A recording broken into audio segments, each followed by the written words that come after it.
bayan.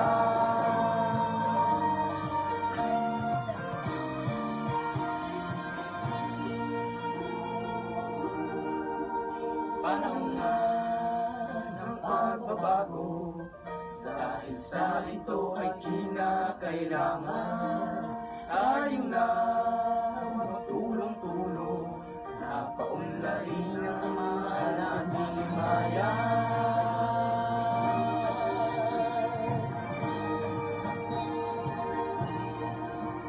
Panahon na ng pagbabago at iayos ang mga dapat ayusin.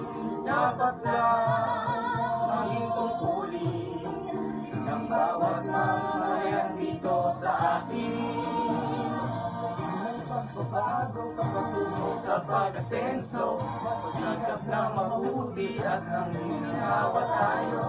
Ipagmalaki natin sa mundo at ipamalas ang bagong Pilipino at bagong Pilipinas. Panahon na ng pagbabago, pangkilikin natin ang sariling atin. Dapat lang na ugaliin, kaysa sa iba sa atin ang lahin.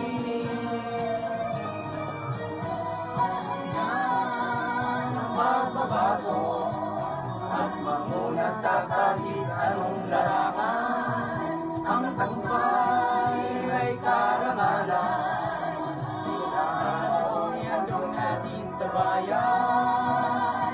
Pagpupit ng panayan ng Pilipino, ang husay at lakas, kagandahan at talento, hanggang karapatan sa kahit anong oras.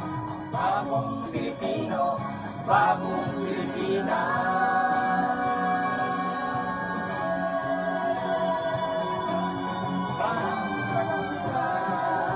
Ang pagbabago, buhay natin ay gawing maaliwalas.